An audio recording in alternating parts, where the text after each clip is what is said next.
yung application mo before na ginawa ni employer is ito yon. Okay? So, tingnan mo yung ano nila dito. Nakalagay yan dyan. March 26. Okay? So, ito yung pangalan ng employer mo. So, ito yung ginawa ko ngayon. Pangalan niya, tapos yung kanyang ID number, Opo, ma'am. tapos yung telephone number niya. Opo. Tapos ito yung pangalan mo. Opo. Passport number, tama ba? Opo. Okay. So ngayon, nandito, ito yung inano natin.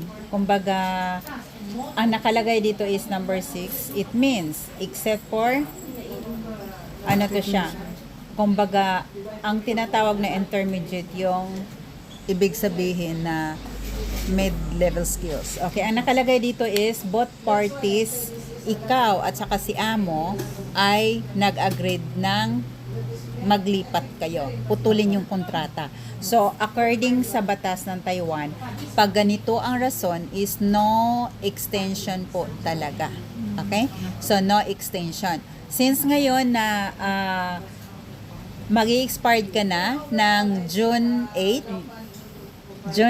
mag-i-expired ka na.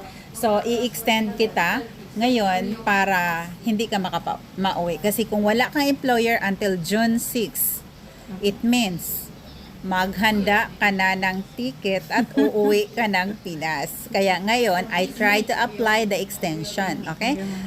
Pero I'm not sure kung bigyan ka ni MOL ng extension ha. Kasi ang extension si MOL lang magde-decide niyan, hindi ako. Okay.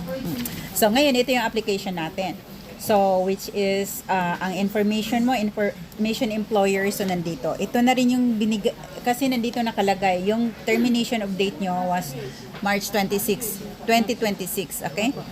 So, nilagyan ko ng English version yan kasi dapat po talaga ganyan. Kaya naman kayo, hindi nila 2 plus 2 kasi hindi nila chinichikan yan. Ngayon, itatry ko itong i-apply sa Ministry of Labor, pero yun, hindi ako makapagpaasa. Para hindi ka mapauwi within the day na pag-lapse mo. So, kasi pag hindi kita pa na-process, from June 6 kung wala kang amo, within 14 days, kailangan mong mag-exit. Okay? So, ngayon, i-try ko kasi ang sabi mo, magpapa-extend ka. So, ito yung mga information mo. Okay? Ngayon, tama po ba yung cellphone number? Opo.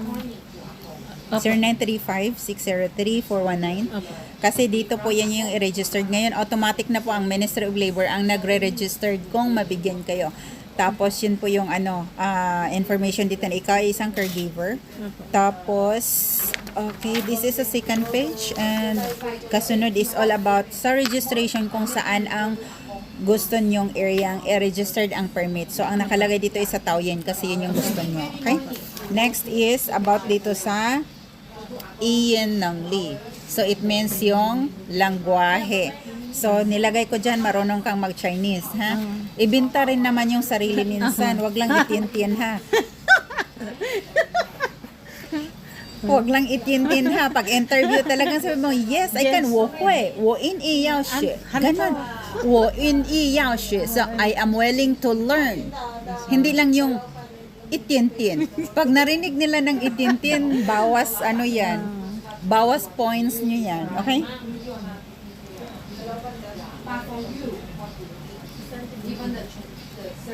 So, kailangan nyo talaga na sabihin mo na, oo, ano ko, kaya ko. Sabi ko, willing akong matuto at alam ko, sabi ko, marunong din akong makipag-communicate. Yung binta mo naman yung sarili mo, kahit paano binta ko dito kung hindi kayo magbinta sa personal. Oh.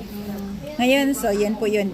Tapos nilagay, marunong ka magluto, marunong kang magpaligo, marunong ka mag-massage, marunong ka magpalit ng diaper, willing sa mag-accompany sa hospital. Bakit meal? Ano nalagay? So ang alaga mo lang, ang gusto mo is lalaki lang. Okay. Tapos ikaw ay 156 height nyo. Then yung mo is 56 kilos, tama? Yes, ma'am. Kung walang problema dito, magperma ka dito sa likod. Okay, 2 copy to, hindi pwedeng magkamali. Pag nagkamali, Bye. asan ka na naman? Sige. Okay. So, dito ka sa huli, kailangan mo mag-signature dito, ha? Kung tama ba yung mga sinasabi ko lahat? Okay, kung tama, signature dito. 1 hour. If 1 hour up, yeah. Akala ko kung kontrata ng pinirmahan mo, extension pala. Eto, last page. Okay, dito. So, kung saan kayo mamaya nag-signature, mag-tamar kayo. Okay? So, ito yung application. Another is yung about dito. So, ito siya is application for caretaker. Tapos, ikaw ay for extension application. Ito yung pangalan ng employer, ID ng employer. Passport number nyo, tama po ba? Cellphone number, tama ba? Opo, ma'am.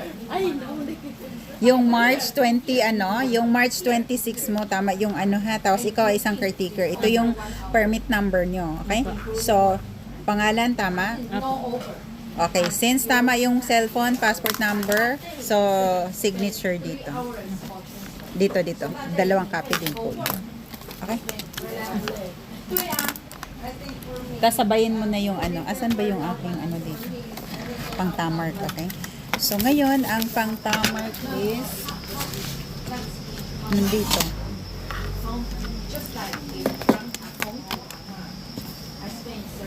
Dito, ma'am. Oo.